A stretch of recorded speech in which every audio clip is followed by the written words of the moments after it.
it is really a great pleasure to introduce a colleague and friend this afternoon, Susan Marqusee.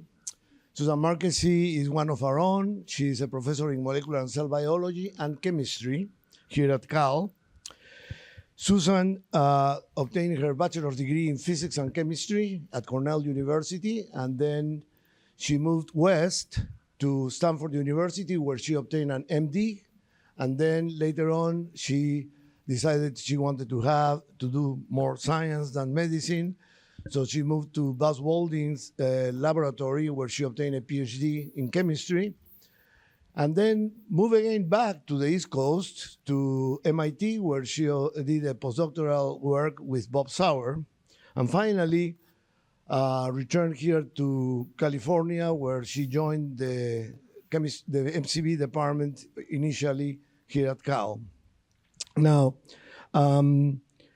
Susan has been a force of nature for all of us in MCB and chemistry because she has been involved in a number of important tasks that the university had required for organizing, for example, the QB3 Institute. As you know, for those of you who actually don't know anything about the QB3 Institute, you know Stanley Hall. Stanley Hall is part of that institute, which actually was established in order to determine, to emphasize the quantitative aspects of biology.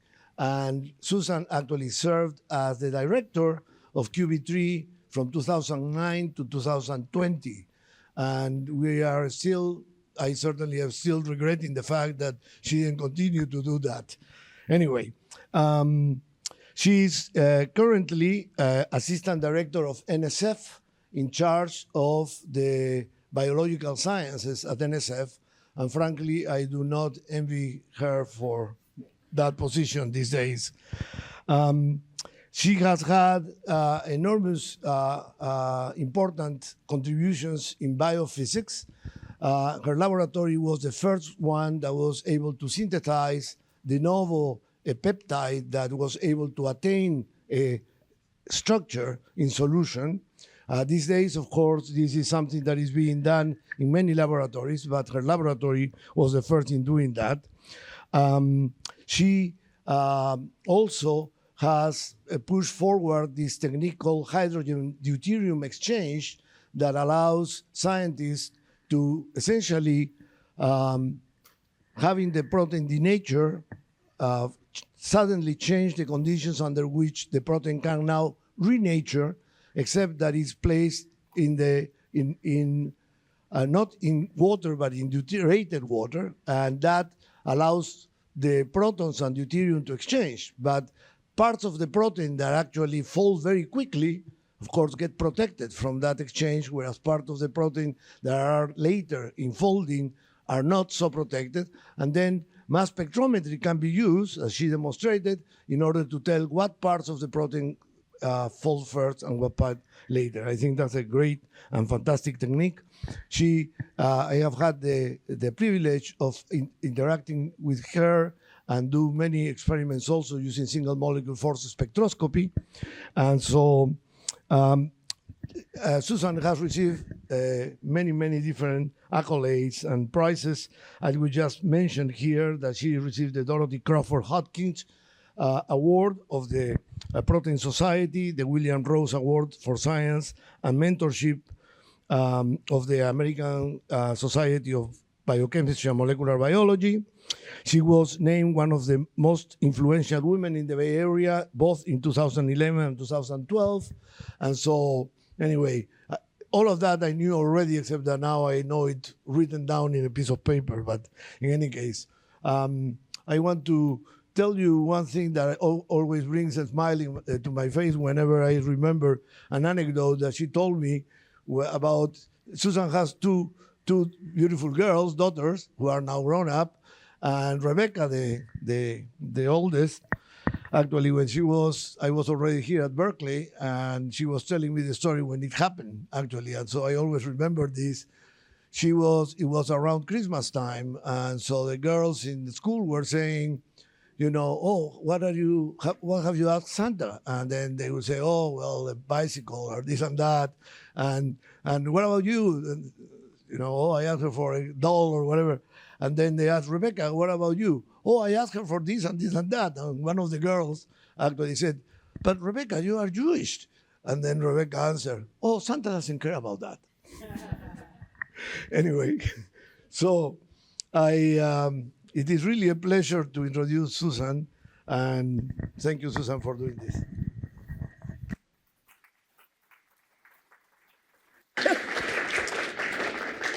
All right.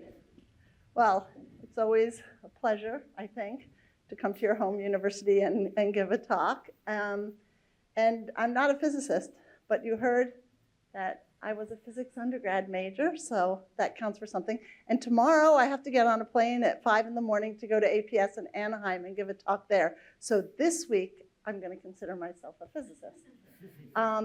No, it's a little scary when a friend introduces you, so that was much better than what I thought we might be getting.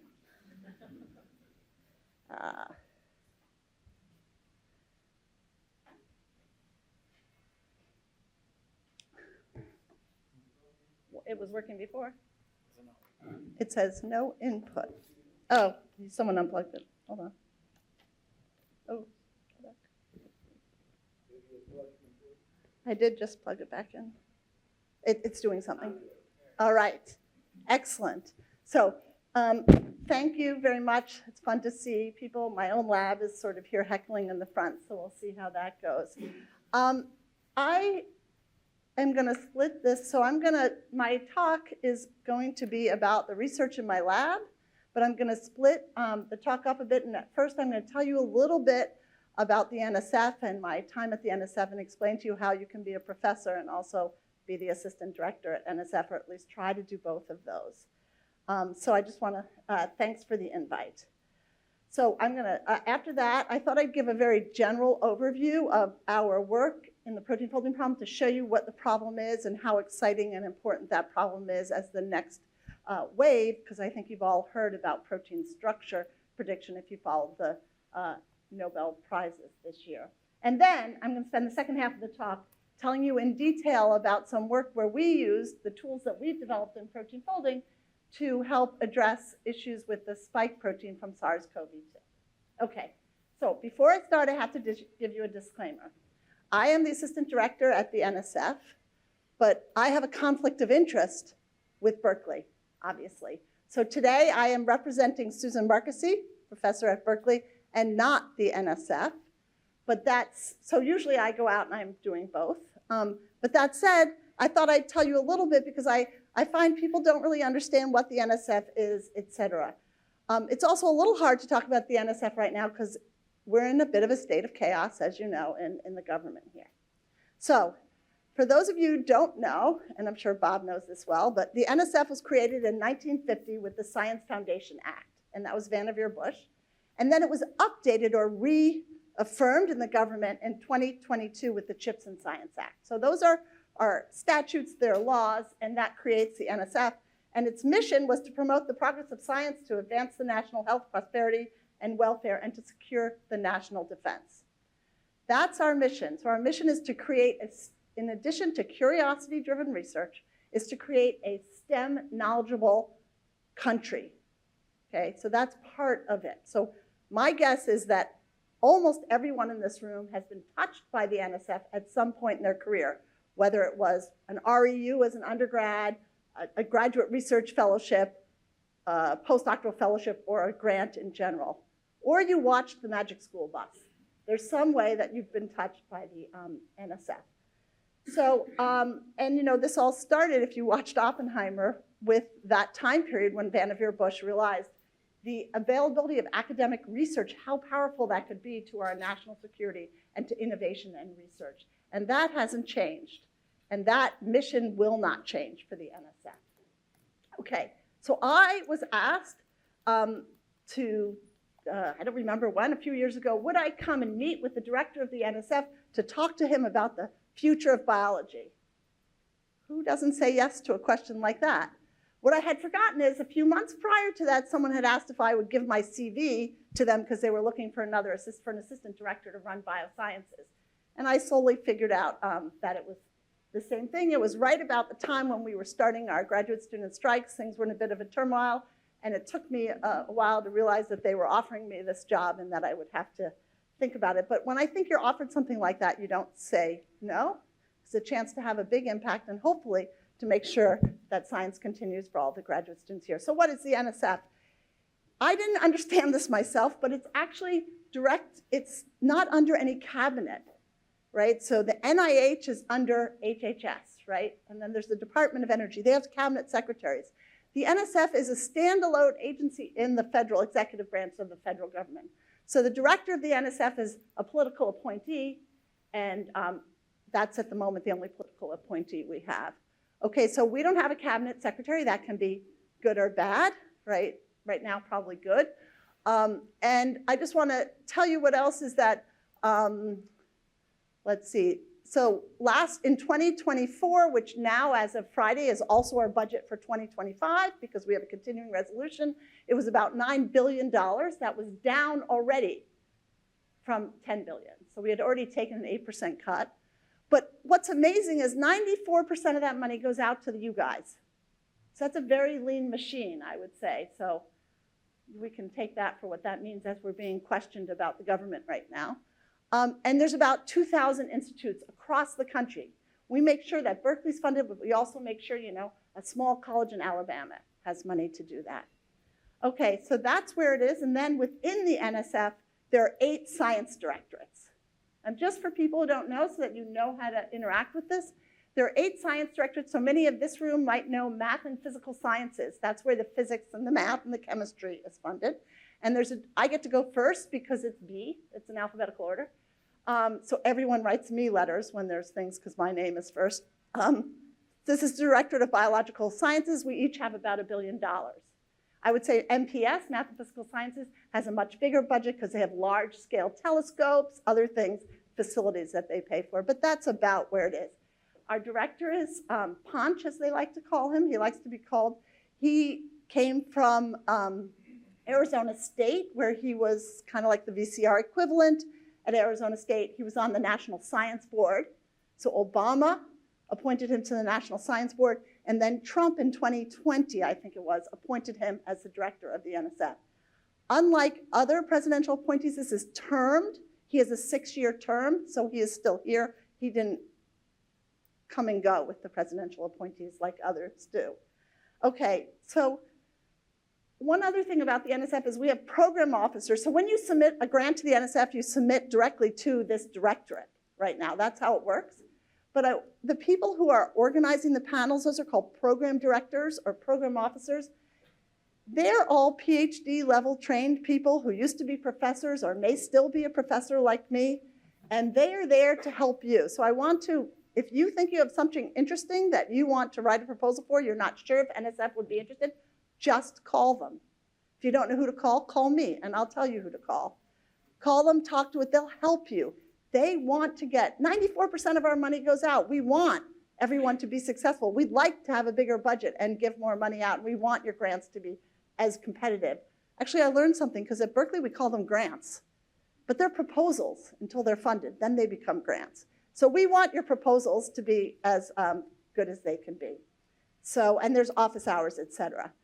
So that's really all I wanted to tell you. We obviously move with the administration's priorities once we find out what those are right now, but we are the major agency that funds curiosity-driven research in the US.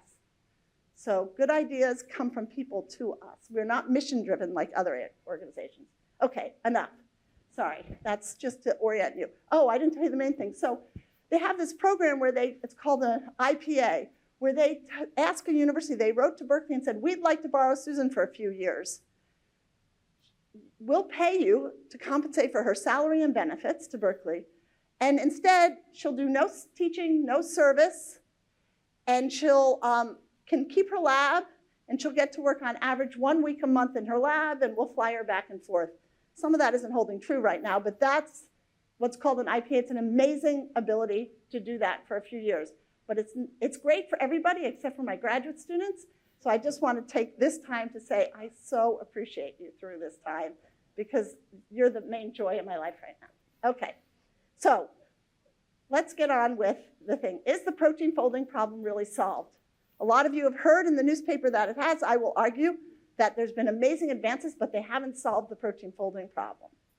But to do that, I want to first, my apologies to those of you that are biologists, but I'd like to bring everyone up to speed and to remind you about what a protein is and how it interacts and why we care about protein folding. So, excuse me. So if you remember, you have your genome, that's your DNA, and the central dogma going through RNA will eventually decode to a linear string or a polymer of amino acids, methionine, isoleucine, serine.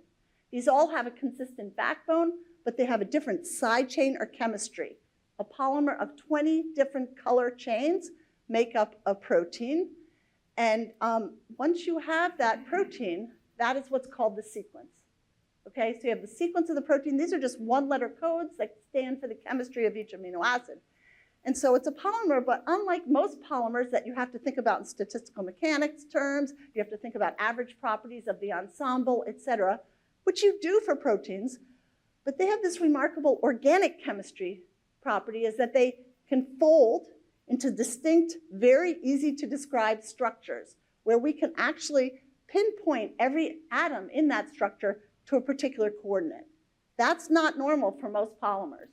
So it has this dual thing where it acts like a polymer and acts like a small molecule at the same time. And so this is just meant to show you that there's this disordered polymer that under the right conditions will fold up into what we represent here as a native structure of a protein. So I'm going to move this so I can see what's next. So that has been known that it can do that since I was born, and that this information is in the sequence. Okay, so if you have the sequence, it uniquely determines the structure. And so the question was, could we predict it? Right? If you know the sequence, it has a structure. What is that structure? And there were lots of original experiments that we started to find trends, like the inside, the interior of the protein is very hydrophobic. And so all of these side chains, that's what we call the chemistry of each amino acid, the hydrophobic ones will bury, and the hydrophilic or polar ones will be on the outside. I think that's the major rule, and that there'll be as many hydrogen bonds satisfied as possible. But we didn't have really physical models that could predict sequence going to structure. And so about 30 years ago, there started something called the Critical Assessment of Techniques for Protein Structure Prediction, or CASP. And that was where we knew ahead of time, somebody knew the structure, it was determined by crystallography or NMR, but they didn't release it. So the community could try to predict it, and we could test or assess how good these prediction methods were. So this was a great way to get ahead and say, oh, are we doing a good job or not? This went on every other year since 1994. And I think you all know in 2020 at CASP 14 or 16, I don't remember which it was, CASP 14 apparently, AlphaFold or DeepMind Google DeepMind showed that they were able to predict from sequence at the same accuracy that experiments that determine the structure could do. It was an amazing leap, quantum jump, and ability to know the structure of a protein. And so this was the paper that came out, and it I was a Miller senior fellow at the time. It dominated our lunches all the time, talking about what was this AI machine learning thing. So, and then this year, of course, it resulted in half the Nobel Prize. The other half went for being able to design a sequence that would have a fold. So how did they do that? You need data to do AI and ML. And so for the last 50 years or so, the community of structural biologists, when they determined the structure of a protein, they would deposit it into something called the Protein Data Bank, PDB. Actually, that was has been funded for 50 years by the NSF. That Protein Data Bank is a curated collection of the models for every structure that was determined. And the reason it was done is because when the taxpayers' money pays to someone in Stanley Hall to solve the structure, everybody should have access to that information, and it will drive their research. But most people, when it started, didn't want to share their data because once you have the structure, there's a lot of questions you could ask. They wanted it for themselves. But there was a lot of things, policies put in to demand it. For instance, if you wanted a federally funded grant and you solved the structure, you had to contribute it to the PDB. If you wanted to publish in a journal, you had to contribute it to the PDB. And in exchange, you could not release it to the rest of the world for a year. So you had a year head start. But it was because each structure alone was so valuable that we did it, never thinking that 50 years later, someone would use them en masse in an ensemble way for AI and machine learning things. So there's 200,000 structures in the PDB right now. And I did a back of the envelope calculation because, what if we decided to do that from scratch? We wanted to generate a compendium of curated structures. It would cost $20 billion. So you saw the budget for the NSF. That's really not feasible right now. So as we go forward with all of these bio-AI type things, we have to think about how we're going to generate these high throughput, massive data sets and how we're going to do them in an affordable way. Do we create a new cheap way to experimentally determine it? Or do we figure out a way to get all the information from people's CSV files on their computers? And those are things we're thinking. Okay, so it's amazing, right? AlphaFold is amazing because it lets us know the sequence, what that structure, because for most proteins, I didn't tell you that. There's another thing about this structure is pretty much for most proteins, we like to assume it's at the free energy minimum. So it doesn't matter where you start from. If you put it into what we call native conditions, you'll get this structure. Okay, so it's at a free energy minimum, and it seems like for most folded proteins, there is a unique structure that's encoded by that sequence. But there are other sequences that encode the exact same structure. So it's one-to-one in one direction, but not the other direction. There's lots of sequences that will generate this structure. And these are two known proteins I'm going to tell you about in my lab, and they're 50% identical. But one is blue and one is red. That's all you can tell the difference here. But they have the same structure, and they pretty much do the same thing. They're an enzyme. It's called ribonuclease H. But one of these proteins functions at 37 degrees, comes from an organism that lives at 37 degrees. The other one comes from an organism that lives at 70 degrees. At 70 degrees, the blue one wouldn't even be folded. So somehow, in those 75, it's 150 residues long, so in those 75 residues that are different is encoded the information to function at a very different temperature, to fold at a very different temperature for all of its biology at that temperature. So that's not so simple, right? So we haven't quite solved the protein folding problem, and I'm going to show this to you in another way. Here are those two proteins overlapped on each other. They look the same, and within experimental accuracy, they're pretty much the same. And they're 50% sequence identity. I'm going to posit that any protein with greater than 30% sequence identity is going to have the same structure as the other one. That's pretty much true. It depends on the length and things like that. Yet, we all know there are mutations that people harbor in certain proteins or certain genetic mutations. Just one amino acid change can completely change the behavior of the protein. It could be a disease causing, it could change a lot, yet it's got the same structure. So really, it's so exciting to know the structure of the protein, but it isn't everything that's in our genome. There's a lot more that we have to understand. And that's, so why is that? Well, proteins aren't static, right? So they fluctuate and they move. And here is the equilibrium population. I just decided the protein looked like this. And say, high energy is its unfolded state. This is the free energy minimum, but there might be a conformation that looks like this, and they'll be populated according to Boltzmann. Now, that's fine. Most of the protein is folded, and that might be the functional form. But what about if this protein, I said, bound around ligand or molecule, the light green? Okay? Then the population of this molecule, or maybe how fast it gets to that shape, is going to be important for its function. So what I'm trying to say is that that native ground state needs to wiggle, jiggle, and undergo different conformational fluctuations, different folded forms in order to function. And that is very sensitive to sequence changes. It's very sensitive to the environment. So here's what I think the protein folding problem is. It's how does the sequence uniquely encode the whole energy landscape. That is a one-to-one. Every protein sequence will have a unique energy landscape. At the bottom, the free energy minimum will be the native structure, but this is meant to describe, it's just a pretty mathematical diagram, but it's meant to describe the many unfolded conformations of the protein. It's a large ensemble, and then you narrow down conformational space. There might be partially folded structures, et cetera.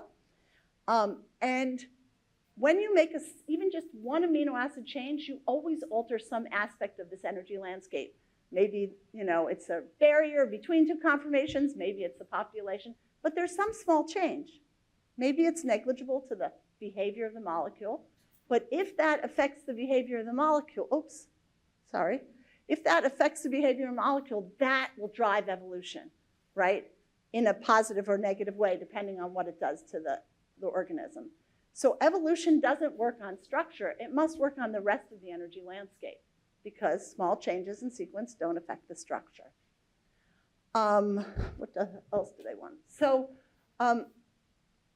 the protein folding problem then is, how does the protein navigate the landscape to get there? How does it traverse down this landscape to go here? Now, it can't be a random search.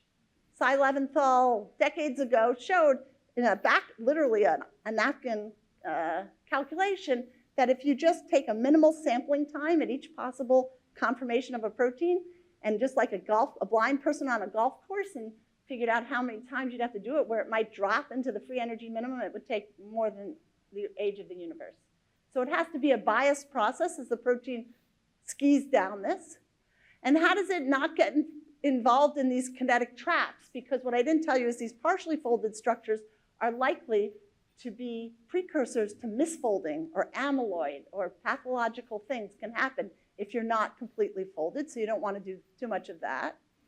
How does the sequence encode the fluctuations and dynamics for the native state that I just showed you were important? And how do mutations change that? This is the protein folding problem, and this problem has not been solved. And obviously, I like this problem, so I think it's an important one. So we have lots of ways. I'm an experimentalist, and there's lots of, actually, physicists working on this from a computational or theoretical point of view. But as an experimentalist, most of the molecules at any time are in the free energy minimum, and that's why we can use NMR, crystallography, et cetera, to see it, cryo-EM. But all the rest of the landscape is either very rarely populated or only populated very short transiently. So how do you experimentally detect things that are rare and transient? And so that question has dominated a lot of the developments that my lab has done over the last few decades. So the trouble is, as an experimentalist, you only have two choices. You can look at things at equilibrium, where I just convinced you that they're very rare, these populations, so you're looking for a needle in the haystack. Maybe if an average stability of a protein, in biology we use kcals per mole, is about 10 kcals per mole. That means 1 in 10 to the 7th is unfolded. It's hard to see 1 in 10 to the 7th molecules. Alternatively, you could perturb the system. Carlos described some of those experiments. Start with the protein where it's unfolded and put it into conditions where it's going to want to fold and watch that happen. And if you're lucky and there's a kinetic barrier, you'll be able to, for a short period of time, see something. And if you think of a creative way, you might be able to see what it looks like along the way to that pathway. So in both cases, it's sort of tricky, and I think the best way to summarize the way we go about doing that is by labeling things. So let's assume that there's something about the folded protein, where most of the molecules are at equilibrium, that can't be labeled. Maybe because the site that I'm going to label is in the middle interior of the protein. So the chemical or whatever I'm going to use to label it can't get there. But if there's a little fluctuation, okay, so that's what K open, K close mean. Under these conditions, I can label it because it's now accessible to the label. And then I can do whatever experiments I want to find the label later. So so I can do these under different ways. You could imagine that if this labeling chemistry is slow, then I'm going to let this go back and forth many times, set up an equilibrium, and I'm going to be reporting on what population is here, because it goes back and forth and sets up a pre-equilibrium. If this labeling is so fast that every time I fluctuate, I label, then when I measure the labeling rate, I'm going to be learning about how fast the fluctuation. So I can change things and twiddle them around to get what I want. Another thing I can do in this experiment is if I just want to take a snapshot, and I can do this chemistry very fast, I can take a snapshot and say, who's available at this time? And that's the experiment Carlos was describing in the beginning during the introduction. So those are two different ways we can do this experiment. We've developed in my lab lots of different ways to label proteins. I'm going to mostly talk about hydrogen exchange today. But I want to point out that what's really nice about some of these techniques is we can do them under very complicated conditions, maybe even in the cell, where the protein is sampling its very native-like environment. And that's a lot of what my lab is trying to do right now. So let me tell you about a particular labeling reaction. And that is, so what I didn't tell you, but I think most of you probably know, is there's the backbone of the polymer has an amide proton right here for every amino acid, all but one, but practically every amino acid. And this proton is labile, so it will come on and off with the solvent, right? So that H will come on and H from water will come off and then on. And so if I take my protein and I put it in heavy water, when this H comes off, heavy water will replace it. And then, of course, it's reversible, but the next time it goes from D to D because it's in heavy water. So I only see it the first time. Okay, so that's fine. I can do that. And if I have a way of measuring H or Ds, I'm going to tell you in a second, I can do that. And what's particularly exciting about this is that this doesn't get slowed down dramatically if you're involved in structure. So structure in a protein might be an alpha helix or a beta sheet. So this process is very fast depending on the conditions, unless I'm in structure. And I'm talking about, it could be like 10 to the 7th orders of magnitude difference in the rates. So this is very easy to measure. So that's exactly what I was looking for in this experiment. There's something about the native structure that can't do it. There's a fluctuation it can undergo, the H to D, and then it undergoes here. And as I said, depending on the relative rates, I might be studying populations or I might be studying rates. There's two types of experiments I'm going to show you today. One is where I just measure the rates of exchange. So these guys are going to go slower than guys that are unfolded in access to the solvent. The other way to do it is the way where I just want to take a snapshot and say under these conditions, who's folded and who isn't. So we started doing these experiments decades ago, and I just want to take you quickly through what we've learned in protein folding using NMR to detect it. That was the original thing, because NMR, well, the way we do it, we'll see the H's and not the D's, and we can follow it at every site. So here's a summary of work, one of my favorite experiments, not my most favorite, but one of them, where what I'm showing you is the free energy to exchange all of these protons in here for deuterons. It takes about 10 kcals per mole. That's the stability of the protein. So the blue only unfolds when the whole protein unfolds.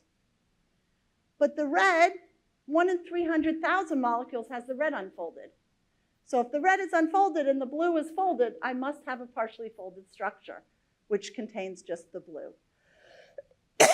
So in this way, we were able to see the hierarchy of structures within the native state ensemble, even though 99.999% of the molecules are in the native state. This was the first time anybody was able to see that kind of detail on a protein. Okay, so we've since studied this across, and I'm going to show you in a second, across other variants of this protein from other organisms and even going back in time. And we know that this general energy landscape is conserved across all of these ribonuclease H's. We did the same experiment in a kinetic form. So what we did is we took the protein. This is what's called CD. It doesn't matter, a spectroscopic signal. Starts at 0. I tell the protein to start folding, and within milliseconds, it gets 75% of the way there. And then over the order of seconds, it folds. So we can simply, on a reaction coordinate, say it goes from the unfolded state to some partially folded structure to the native state. We wanted to know what that partially folded structure was. So we use that same experiment, but this time in the camera mode, where we just say who's unfolded and who isn't during that time period. And this is what we got. So now I'm just displaying it in a different way, but that's the same region that was the most stable region of the protein. So for this protein, the thermodynamics of the folded state also somehow determines or is related to the folding mechanism of the protein. And this has actually been seen for other proteins too, and it may be a general process. It's unclear. So super excited. We understood what was going on for this protein. I need to make sure I know what's next, yes. Except for I've been sort of using Occam's razor and presenting it to you and to the public in my papers as though we really understood what was going on. But actually, because we don't see those first few milliseconds, we don't know that it actually goes to the intermediate and then goes to the native state. And I'm going to use the example as if I'm flying from JFK, that's in New York, right? If I'm flying from JFK to California to San Francisco, and I see the plane has stopped in Chicago. That's what I knew, right? And I made an assumption, and you guys bought it, it appears, that Chicago was on the way to San Francisco. But maybe when the plane got to Chicago, it realized it was not where it wanted to go, and it went back to New York and then flew direct. I don't know, because I'm not watching it fly. Or maybe sometimes the planes stop in Chicago, but sometimes it flies direct. But if I was looking on an ensemble, I would just see planes were in Chicago. So that's where we were, and that's where the field was. We couldn't really tell you if these intermediates were important for folding or maybe actually what we call off pathway. What we really wanted to do was look at one molecule and watch it as it underwent its gymnastics, going from New York to San Francisco, et cetera. At the time, the way most people did single molecule experiments was using a fluorimeter, which is you are looking at a single molecule, but you're looking at lots of different single molecules over time, and then you create something. What we really wanted to do was watch the same molecule flying back and forth from the unfolded to the native state, which meant we really wanted to hold on to one molecule and watch it. And Carlos had the lab next to me, and as you know, he is an absolute expert in optical trap and on biomolecules, particularly DNA at the time. So we decided together, and it seemed very easy to think about this experiment. It turned out to be a little bit more challenging to get it to work, if we could stretch and relax molecules one at a time. So how did we do that? This is the system that we devised at the time. There would be two beads, two beads, one held in the optical trap, and in our system, the other one is on a pipette. It could be in a trap. And then this is the physics model of a protein, the red sphere. And we attached DNA, polymers of DNA, to separate the beads from each other. Carlos had extensively studied the force and mechanical properties of DNA, so we knew what to look for the DNA, and we would look for something different on top of that to tell us about the protein. So the idea, like in the yoga ribbon diagrams, is that we'd have the protein, we'd pull, and at some point, perhaps, it would just be pulling on DNA. All of those hydrophobic interactions, all of those hydrogen bonds, wouldn't like the tension or the force, and the protein would unfold, and we'd see a sudden change in the distance between the beads or the extension, and maybe if we relaxed the tension, at some point the protein would say, hey, I can undergo these interactions, and it would compact and it would fold. And that was the goal. But what I'm not showing here is to make this molecule was incredibly challenging because nobody else had already done it. So Carlos and I each had a student working on this, and it was more frustrating for them than for us, but I remember coming and saying, guys, you only need one molecule. What is taking you so long? And then they'd say, we need to know we have one molecule. And we'd go back and forth, and then and it was in Burge that the instruments were in, and then they came to us with these data. And so here what you're seeing is force versus extension. So the red is pulling. So they're pulling, this is just the DNA, and at some point, the protein that's in between unfolds. You see a dramatic extension, keep pulling, then as we relax, at some point the protein refolds, not quite all the way, and then it will go as we relax it. This is not at equilibrium, right? There's hysteresis because we are pulling faster than the reactions. And the best way, I'm going to jump ahead to tell you to explain this, is that the protein unfolds in one full swoop, but as it refolds, it gets to an intermediate, and then it folds slower. So we were doing this fast and super excited, and sometimes when we pulled again, it would do this, right? It would not unfold at a high force, but at a low force. And that's, of course, because we're going so fast that sometimes we don't give the intermediate enough time to refold all the way, and so when we pull again, we're unfolding the intermediate. So this was super exciting. It's the same protein I just showed you. It agreed with what we'd seen in solution, and we thought, wow, there's no hysteresis here. This is rapid. What happens if we just hold the protein at around 5 piconewtons? Will we be able to take a movie of the protein as it unfolded and refolded to the intermediate? They went down to the basement of Burge, and they were super excited, and they'd always come up and say to us, we can see it hopping, but it always dies after a little while. And I was like, come on, we're protein biophysicists. What do you mean dies? Let us see, like, it always dies. So this, Carlos, is my favorite data point. And this is his data. This is old data. It's not very nice because it's a lot of noise and stuff. You guys can do much better now. But here, what you're seeing here is the protein we're sticking at about 5 piconewtons. We're watching over time. We're watching the extension. So it's in the intermediate, jumps to the unfolded state, back and forth, and then it dies. But notice that when it dies, it's more compact than when it was hopping back and forth. So actually, at any force, the protein has some probability of folding. It might be very rare. But so at any force, after some amount of time, the protein's going to fold. And at 5 piconewtons, this protein's going to stay folded for the rest of the experiment because it's very stable at 5 piconewtons. So this was the movie we'd been waiting forever to see. It's actually a movie. I'm not showing it to you as a movie. This is the full trajectory of a protein. And I want to show you something. It was in the intermediate for a little while before it folded. So it went from Chicago to San Francisco. The intermediate was on the pathway. And not only that, by looking at the dwell times here, we were able to convince ourselves that it was obligatory. It always went through this intermediate. So this was super exciting, and it started to look like what we'd seen in solution. So we made some mutations, and we were able to prove that the structure of the intermediate was the same as the structure we had studied by hydrogen exchange. So this is one of my most favorite things, and it was also my first collaboration with Carlos, which was super fun, and where he got to meet Rebecca and Sarah a lot. So, okay, so I have one more thing before I get to the main stuff, which is how does evolution act? Does evolution care about these things, or is it just a physical property of the polymer? So we decided to say, well, could we look at the evolutionary history of a protein and see how the landscape changes over evolution? So to do that, we went back to those proteins that I told you in the beginning, 37 degrees, E. coli, thermophile, 70 degrees. And we said, okay, these two proteins exist today. They must have had a common ancestor. Could we predict what the sequence of that common ancestor was? Once we know the sequence, we can use molecular biology and just make it in the lab, even though it doesn't exist today. So that's called ancient sequence reconstruction, where you take a multiple sequence alignment of existing proteins, and based on that, if you have a good friend who's a computational biologist, you can generate a tree and use with some statistical certainty, extract what the likely sequence of the common ancestor or ancestors along the way might be. With those sequences in hand, we literally made the proteins. And they all folded like RNase H, and they were all active. And so here's the tree we made.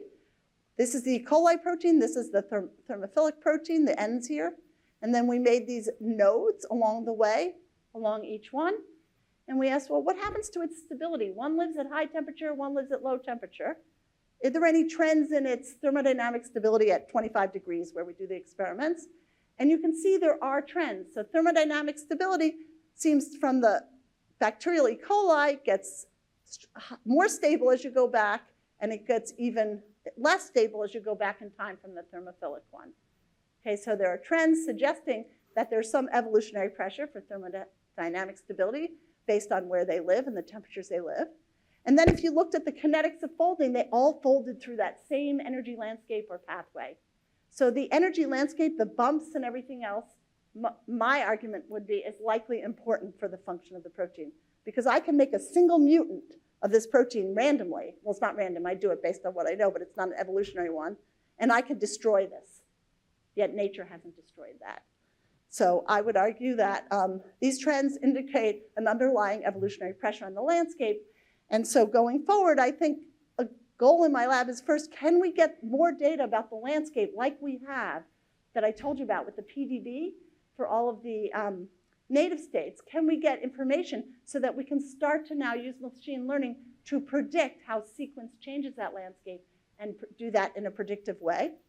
Another part of my lab is really trying to understand how, when the protein is made, That's a non-equilibrium process where parts of the protein are made before the rest. How that process can affect the folding, maybe making it more efficient or less efficient, and that's in collaboration with Carlos as well. And to look at things under more complex conditions. Can we look at proteins that don't have any structure? And can we look at proteins that are in very dry environments, dehydrated, using all the tools that I told you before? But the tool I really, holy cow. Did I use all my time already? No. Okay. Yeah, 15 minutes. I have 15 minutes? Okay, thank you. So I'm going to rapidly tell you how we can use these tools for SARS-CoV-2. I'm sorry, Sophie, for not leaving you enough time. Okay, so most of you know there's a spike protein on SARS-CoV-2. That's the red triangles. Apparently NBC decided it was red, so everybody shows it being red. And hopefully all of you have some experience with it because you probably had at least in mRNA form an injection in your arm of this capsid protein. Okay, so this protein is on the outside. It's required for the virus to fuse with the host cell because it sees a molecule on the host cell that it can interact with, that's its receptor, and start membrane fusion. So it is the target for lots of drugs or antibodies for the immune response. I need to tell you something else about this protein. It's a trimer. There's 3 copies of the same molecule that intertwine into a tight trimer here that has 2 parts. It has the top, which is called S1, and the bottom is S2. S2 is the part that does the fusion. S1 is the part that recognizes the receptor. And after recognizing the receptor, there's a cleavage or 2 that happens in between, and the S1 floats away, and the S2 can do its business to cause fusion. Okay, in order to study it, so right away we had the sequence. A friend and collaborator, Jason McClellan, realized he could determine the structure because it's in the membrane normally. But to pop it out of the membrane, he added a trimerization domain to keep it as a trimer. And he put 2 proline mutations that he knew about from work on other similar viruses that would keep the protein stable in what we call this pre-fusion conformation. Okay, I think that's what I need to tell you about here. So this was in spring of 2020. Last time I looked, which was a month or so ago, there was greater than 1,400 spike-related structures in that protein database. So we know a lot about the ground state of this protein. We don't know so much about its conformational and energy landscape, its heterogeneity, which is weird because this is a protein that undergoes lots of gymnastics in order to have its function. I just told you that the protein starts like this, and then after its gymnastics, it ends up looking like this. So we know it has to encode a lot of conformational changes. And we wondered, even just in this state, this pre-fusion state, is there any conformational dynamics that we could study?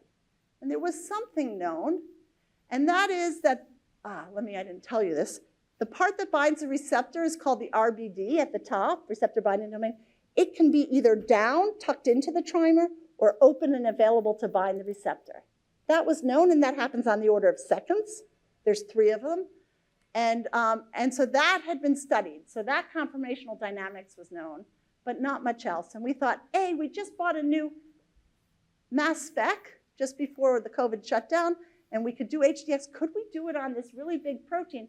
And at the very least, even if we didn't learn about the conformational dynamics, we would be able, and I'll show you how in a second, to map where antibodies bound to this protein.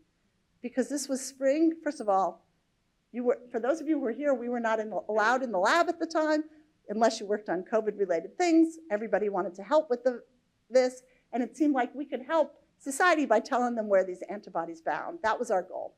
So we wrote to a lot of friends in the Bay Area who had the protein. Everybody was so generous. They gave us whatever, so we didn't even have to make the samples. They were being given to us by different people.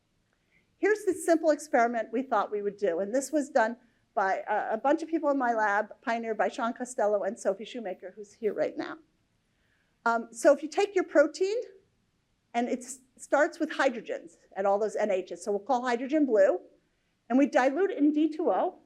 So now, at various rates, the things that are unfolded are going to become red before the things that are buried are folded. And at various time points, I want to know, are you red or blue? So I stop that reaction. You don't have to worry about how, we can do that.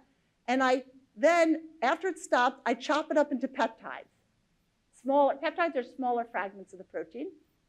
And some of them are going to be red, some of them are going to be blue, or both, depending on where they were chopped. But I can put them in a mass spec that can tell the difference in the molecular weight. And for any given peptide, this is a peptide's mass spectrum, it's going to get heavier with time as those blues turn to red. So I'm going to watch every peptide, this is just one, as it gets heavier.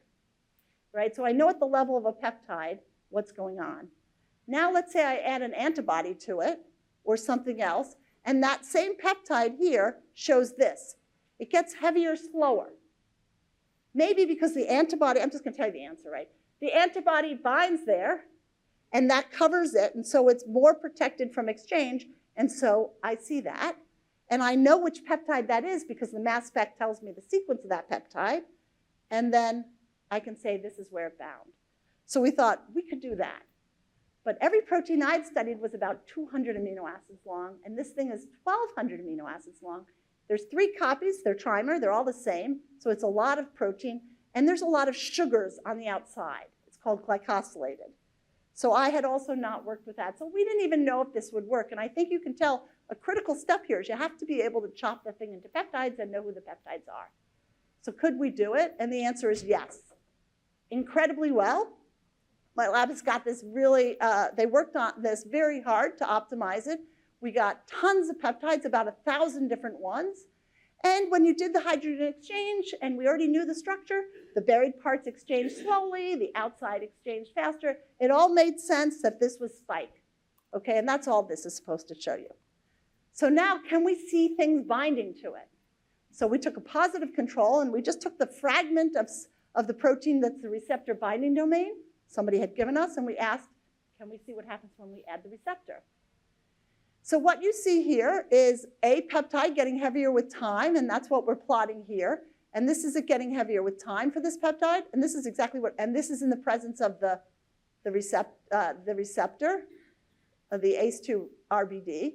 And so this peptide must be involved in where it binds.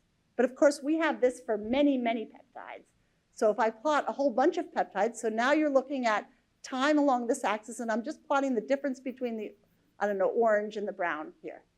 So what you can see is for these peptides, there's not much difference. But when you look here, these peptides are big difference in the presence of the receptor, and therefore that's the receptor binding domain, and that is the receptor binding domain. So that worked, we were super excited, and we started mapping people's antibodies, and we were getting super exciting results. And I never came to the lab because it was during, I had a Slack relationship with the lab. And the students, I'll never forget this, slacked me at night and said, we're screwed. I'm like, what do you mean we're screwed? They said, well, there's 1,000 peptides, and they're collating each peptide. They said, well, there's about 12 regions, maybe 24 peptides that make no sense. So I think our samples are not pure. Remember, I didn't make any of these proteins. Oh, I didn't tell you something. I'm going to skip that. Okay, so sorry. So what happened is for a bunch of peptides, this is what we expect to see. We expect them to get heavier with time. This is one peptide. Its molecular weight gets heavier with time. Sometimes that same peptide, a fraction of it got heavy fast and a fraction got heavy slow. But it's the same peptide. So we said, oh, I think that maybe their sugars are in different places and there's a heterogeneous behavior, or maybe the protein's been what we call proteolyzed. It's not very pure. There's some that are fragments, and so there's 2 populations. And what I should tell you is we saw this with everybody's sample, but to a different degree. So that didn't make sense with, but there's one outcome which turns out to be the true outcome that was exciting. And that is maybe in these, remember, most of the protein behaved just normal. There's only a few places where there's blue that we see 2. So maybe there's 2 conformations that don't go back and forth very quickly. So in this case, we'd have the slow and the fast for these peptides here because it's folded or unfolded. So there's 2 states, and that was what we were thinking about. So how could we do that? Well, we needed to find out if they would interconvert, right? If there's 2 different conformations, they should interconvert. If it's a chemical difference, they won't interconvert. And so here's the experiment that Sophie decided. Oh, I'm going to tell you, sorry, here they are. This is the trimer made up as now it's a I pulled out one monomer for you to see. Most of the blue, where peptides we're looking at, regions, are in the interface of the trimer. I'm going to just tell you that the slow ones behave like we expect for Spike, so they're the pre-fusion conformation. What's this new thing we're seeing? So in order to figure that out, we decided let's take a picture of it at various time points and ask how this changes, the populations change with time or temperature or adding ligands. Because if it's a conformational change, it should be reversible equilibrium. So what I can tell you is that when we incubate it at 4 degrees, it starts off all as the pre-fusion or mostly, and over time, it turns into this new state that we didn't know. If I cool it down, it goes back. So it's reversible. We can also determine the kinetics of this process by just watching over time the populations. I want to point out this is very slow. This is not a biological time thing. So this told us that the protein had a new conformation, and it's best described as an open trimer. So the interface, like petals on a rose or something, they open up, and the interface is there. And I need to speed up. So this is our model that the protein had another conformation that nobody had seen before, but it's actually can be the majority of the conformation.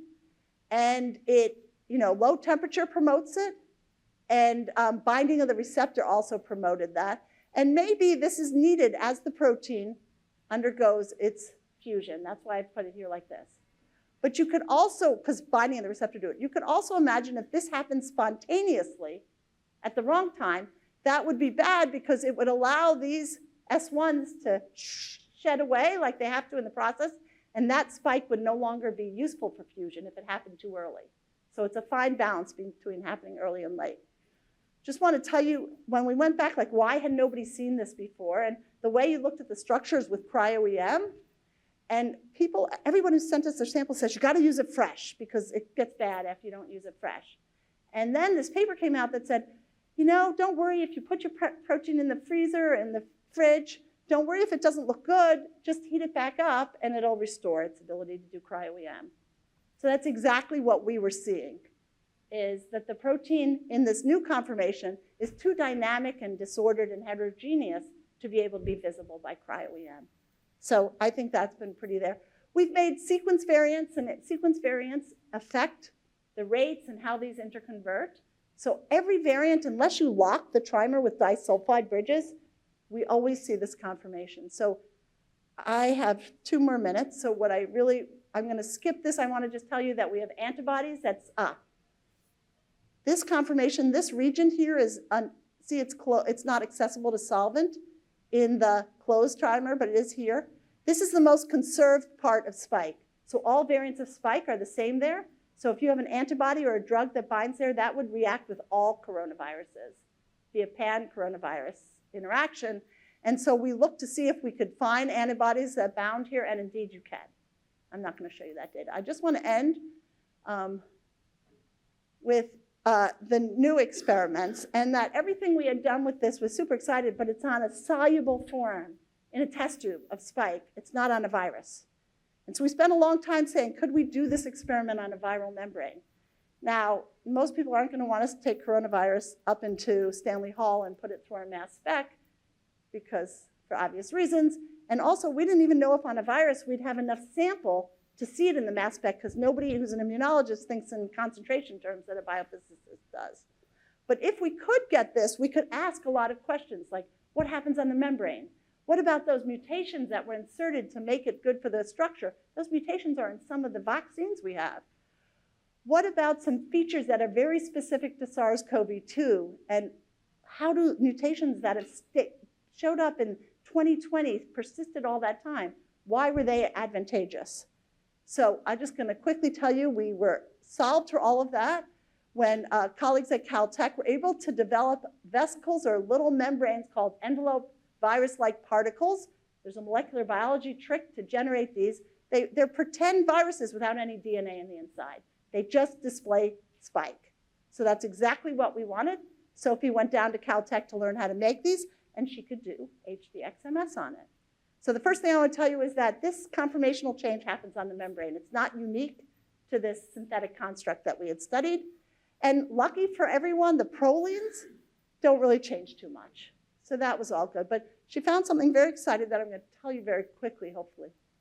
And that is, first she asked, what happens about this? There's this unique protease cleavage site. Sorry, I shouldn't show you where it is yet.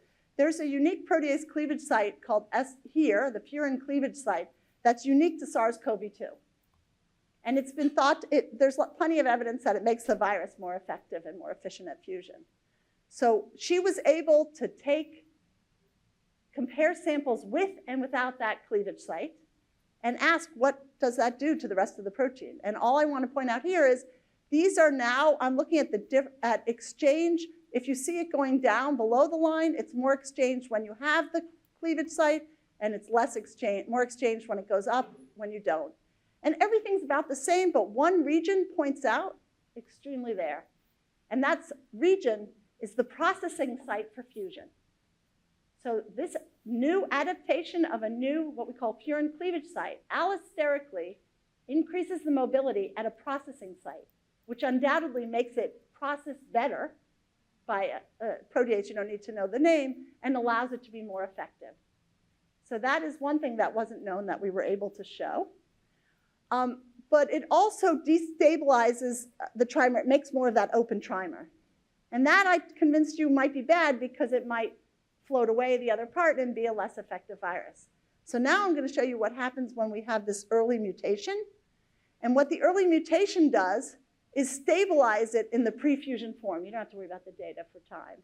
It stabilizes it in the pre-fusion form. So it will counteract the deficit from this furin, this cleavage site, to make the protein more stable. So stabilizing the trimer interface will decrease the fusion. So together, we've now been able to say mechanistically why we think these things can do it. So I just wanted to show you this as an example of where you can use the tools for a basic biophysical property to study things that are important. I said this, so I'm not going to do it. I'm just going to sort of end with, beyond AlphaFold, it's not the end for structural biology. I'm not out of a job. I think I'm just starting a job, because with the native structure of every protein, we can start to understand all of the fluctuations that protein is needed for function. And if we can do that in high throughput, we can have our own AlphaFold or Dynafold or whatever you want to call it to understand the conformational landscapes of proteins. And the most important slide is to thank everyone in the lab. I want to thank you guys for your patience as I spend my time in DC. And this work that I talked about today, Sophie was a star, and these people also helped on it, and they've left the lab, and these are our collaborators, and thank you for inviting me.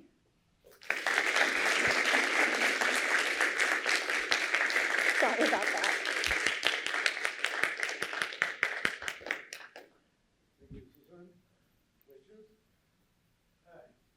I'm the physicist mostly, and I think it's useful to go back to the beginning and ask, why do proteins fold the way they fold? And instead of thinking about energy, which seems a little like magic at that point, we should be thinking about Coulomb's law. Sorry, whose law? Inverse Coulomb's Yeah, law. Plus attracts minus. yeah. And it's an inverse square law. And the amino acids are what? Have molecular mass of what, a couple hundred, right? Less than that, but yeah. Time together, you have a pretty Yeah. heavy thing, a long protein. Well, you're in a cell, whether at room temperature, let's say, body temperature, everything's bouncing around. We call that kinetic theory in physics. And there are collisions and things happen. Where do the charges come from? That attract different parts of this protein to other parts. Well, the electrons within each, let's say, any part of an amino acid, but they're not distributed evenly because, that's just how it is. They're polarized, even if slightly. And when there's an attraction, even in DNA replication, in order to get perfect replication or near perfect, we see pictures of them like pieces of a puzzle. But it's crucial that you remember that it's an inverse square law, and there have to be pluses and minuses. They have to be arranged just right for the force to be strong for a little bit of time. And the same with building up a protein shape. It must go through tons and tons of possibilities before it finds one that is stable in time. Maybe, Can I address the first? Yeah. So I just want to, it's a great point. There's more than just the inverse square. There's a dielectric constant involved in Coulomb's law. And so it turns out electrostatics play a very important role, both the polarizable and the fixed charges, just like you said, but really not in the inside of the protein, much more on the, opposite way. On the outside where there's a lot of salt and things like that, the electrostatic interactions are not going to play a big role, but in the inside, they could, where it's got the dielectric constant is very low. However, proteins have evolved in general, not all, to mostly have a hydrophobic interior. So while those, so my graduate thesis was all about alpha helices, which it turns out are completely stabilized by dipole effects due to what you just said, by the orienting of the NHs, et cetera, and making a long macro dipole. So there's a whole field of people doing that. I don't know if it plays a big role in the time scale, however, of folding. I don't know that that's known. well, a protein can take on different shapes for a brief time. Sure. But the most effective one is what you want to talk about, right? The shape of the protein when it does its function. And I'm wondering what percent of its time is it in that shape that makes it do it, that allows it to do its function. So yeah, we could have a whole go drinking on that one. But so when do you call, like we're using this average, when it looks like the native state, it's still in a wide well, there's still some small fluctuations, but I would say most of the time proteins are in that bottom of the well. Really? Yes. I mean, we've done NMR to show that.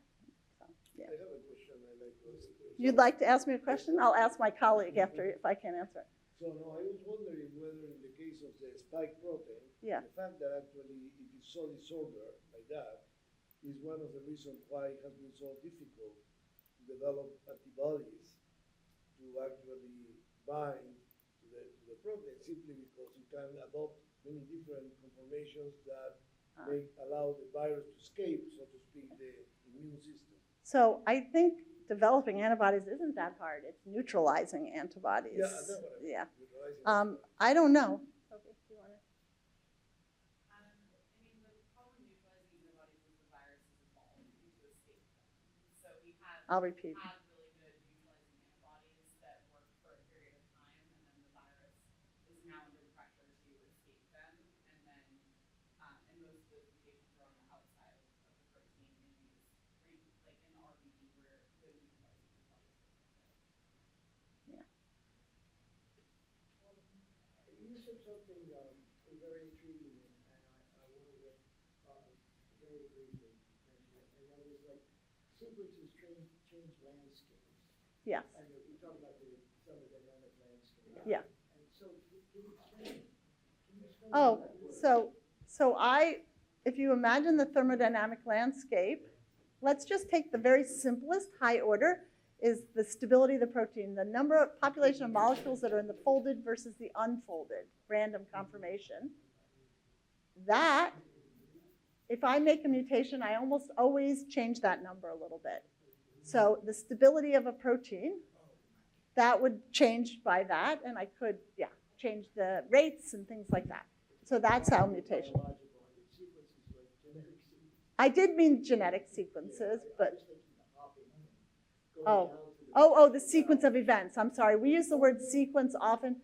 I see what you're saying. But I don't know what you meant. Yeah, no, that was my fault. Thank you. No. Yeah.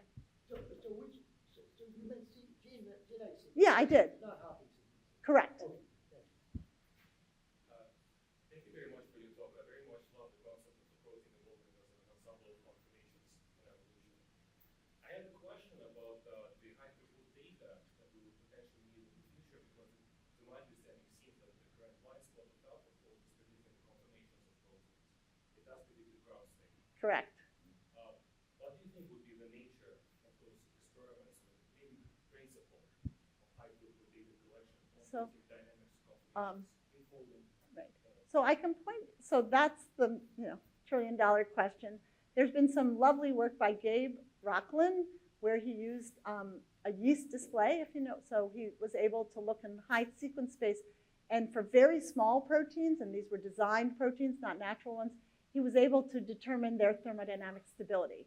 So at least that's one feature of the landscape, and DeepMind and others are trying to mine that data to be able to make predictions about stability. To me, the next lowest hanging fruit is how fast, how fast does a protein transition from, say, in the simplest form, the unfolded state to the folded state? How high is that barrier? And what does it change in? We can do those experiments one at a time. We make a mutation, we measure it. And those same kind, actually I have a student in my lab working on this right now, is how can we do that in a display type experiment so we can go through at least single amino acid changes. I don't know experimentally how we can probe more than 1 or 2 changes from the wild type. It gets the sequence space, genetic sequence space gets very large. But those are the experiments I think we need to be able to do so that computational people can run with it. Yeah. Well, thanks, Susan.